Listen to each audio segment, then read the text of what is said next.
The Brink, 11th of October 2023, China has provided funding for roads, airports, and power plants worldwide, but has this made the world worse? China has provided financing to unfavorable nations that have taken out large loans and are now burdened with Chinese debt. Step up or step back. That appears to have been the guiding principle behind China's 10-year endeavor to fund infrastructure projects across the globe, including the largest suspension bridge in Africa in Mozambique, an airport in Pakistan, a port in Ethiopia, and an Indonesian high-speed rail line. China's massive and costly Belt and Road Initiative, supposedly the most significant infrastructure and investment program in history, now has a price tag, according to a recent analysis from the Boston University Global Development Policy (GDP) Center. China gave at least $331 billion in loans to various nations, mainly in the Global South, between 2013 and 2021. $91 billion went to African countries alone. The director of the GDP Center, Kevin P. Gallagher, says, it helped China build ties with countries it didn't have many ties with, and the developing countries got this infrastructure. However, money isn't coming out of China as readily because of the country's faltering economy brought on by a large debt load, a slowdown in exports, increased unemployment, problems with real estate, and the COVID-19 pandemic's after effects. A significant shift towards significantly less Belt and Road funding is being observed. The annual loan amounts we're presently dealing with are, at most, tens of billions. They were simply orders of magnitude larger than those in 2015 and 2016. Several extensive databases documenting China's development and energy financing in loans to Africa, Latin America, and the Caribbean have been maintained since 2017 by the GDP Center's Global China Initiative. According to the center's research, the project's expenditures have accelerated economic growth in numerous developing countries, the BRI at 10, maximizing the benefits and minimizing the risks of China's Belt and Road Initiative. Additionally, they discovered that it had promoted organizations led by the Global South that offered funding, increased access to energy, and eliminated infrastructure bottlenecks. Not that big-picture altruism is what Belt and Road is all about. The effort is also perceived as a means for China to increase its influence on the international political and economic scene, open up new markets, and help Chinese companies with lucrative projects. Additionally, the loans must be repaid. The study from the GDP Center also focuses on the detrimental effects of the Belt and Road Initiative, such as how it has contributed to the growth of debt in the Global South and how it has supported initiatives that have increased the use of fossil fuels and damaged delicate ecosystems. China will hold a significant ceremony in Beijing to mark the initiative's 10th anniversary. Among those invited to attend is Gallagher, a professor of global development policy at the Frederick S. Party School of Global Studies. He discussed the lessons his team will be teaching about the initiative's first 10 years with the Brink before leaving, as well as whether the Chinese government would be receptive to his suggestions for enhancing it and what would happen if Russian President Vladimir Putin showed up unannounced. The Brink, has the Belt and Road Initiative proven beneficial overall? Gautier, yes, it has mostly been terrible, but it doesn't mean there aren't problems associated with it that will need to be addressed over the next 10 years. China's version of the Marshall Plan, the Belt and Road Initiative, aims to fund global economic integration, connectivity, and infrastructure. Developing nations have been pleading with the West to provide more of that type of financing for the past 30 years or more, but we have not complied. For example, the finance minister in Kenya and the man hawking tortillas on the streets of Guatemala City have been pleading for fresh funding for infrastructure and energy access for a very long time. The Chinese funded that, and there is proof that it has affected economic growth, which is crucial for developing nations. Both their size and income must increase. What are the hazards you outline, and who or what have been some unsuccessful participants in the initiative? It's not like they're giving you the grant to open a hospital. China finances through loans. It's excellent that they're doing it because that finance hasn't been available or too expensive in private capital markets. However, it's exacerbated, not produced, though some in the West mix the two, by an impending financial crisis. It has also made the climate catastrophe more prominent. Many of the energy loans, at least until recently, went into hydroelectric and coal-fired power projects in areas like Ecuador's Amazon rainforest. Even though hydroelectric power is a renewable resource, there can be substantial emissions and effects on indigenous lands and other areas when portions of the dense rainforest must be cleared for development. Many of the Chinese financiers involved in these massive infrastructure projects are situated in highly biodiverse regions of the country.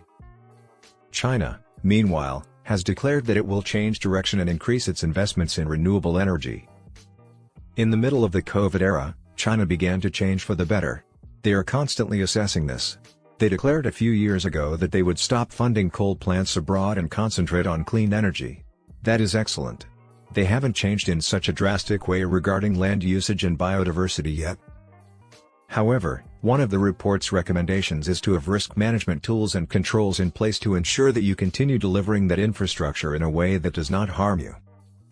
This is not to say that infrastructure shouldn't be built, it is more important than ever. But let's make it to a better standard. China needs to exercise more excellent leadership regarding the debt crisis, as this is a global policy concern. Is the Chinese government open to your suggestions and answers? Since the center's founding around 7 years ago, China has been the focus of our efforts. We were there all the time before COVID. Additionally, even in critical cases, China values evidence-based analysis. In my opinion, we've established a track record, so even if research finds that plant emissions are significant, they will also be aware that we have shown that Belt and Road Finance helps developing nations gain access to energy and removes obstacles in their infrastructure. They want to get better, they don't want a negative reputation, and we use an evidence-based approach. We believe academics today are more obligated to provide peer-reviewed, theoretically motivated, and evidence-based work in an environment of heightened geopolitical tensions. Additionally, it's critical to continue engaging in how we are in a world where fake news and divisiveness are commonplace. I've been invited to give a speech in Beijing, which indicates that people view Boston University as impartial and neutral. The fact that the GDP Center is focused on policy is one of our many beautiful qualities. Expecting Xi Jinping or Joe Biden to read the Quarterly Journal of Economics, Nature, or Science every night before bed is unrealistic. Instead, you must find ways to strategically communicate, whether it is through in-person visits or making your work available to policy audiences. The GDP Center's website is generally in Chinese. There are rumors that Vladimir Putin and Xi Jinping will be at the conference. Are you concerned that their appearances and global events would deplete the room's oxygen and eclipse the policy discussions? These prominent summits have a lot of rooms, so there will be a lot of discussion. Unfortunately for China, if there is a lot of geopolitical grandstanding going on in the world, that is what people will be talking about. This is meant to commemorate a decade-long, worldwide endeavor that merits appreciation and reconsideration. It has been warmly received in the Global South and has produced some genuine advantages. Unquestionably, it has also brought severe concerns that China, the host nations, and the international system must address. We want to convey to China how it may optimize these advantages while reducing those risks. That might not make it to the front page of the New York Times or the Global Times, but that ought to be the end of an empirically based discussion. What will the next 10 years bring? Do you believe China will relaunch the project or scale it back now? Indeed, I believe it will be trimmed back. China has been reorienting funding toward a small is beautiful strategy that prioritizes more focused, smaller, and maybe greener projects. Think low-carbon industry, renewable energy plants, and hospitals rather than hefty, enormous, $3 billion, 10-year infrastructure projects. Both they and the host nations are unable to finance it. They prefer not to be exposed to that kind of scrutiny, particularly at a time when their personal lives are more precarious. Did the West fail to provide the necessary support to developing nations? It isn't that the West hasn't been active, on the contrary, it is responsible for establishing the World Bank and several other multilateral development banks, all of which aim to promote development by offering low-cost funding. However, as requirements have grown due to rising inequality, pandemics, climate change, and significant infrastructure shortages, these institutions' sizes have not kept up. And because of trends and interests in the global north, finance has changed.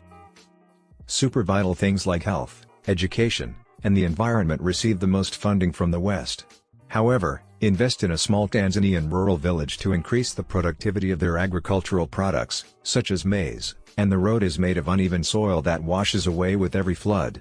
The community will not be able to bring their products to market. Nations must make investments in infrastructure, health, education, and the environment concurrently. However, Western institutions had essentially stopped funding infrastructure for several reasons. Nonetheless, The Belt and Road Initiative has also been beneficial in spurring recent infrastructure investment in the West. The idea that China and the West are in rivalry with one another predominates in the media narrative. So much has to be financed that I hope it doesn't turn into a zero-sum competition. Developing nations require infrastructure and energy to turn on the lights and health and education services.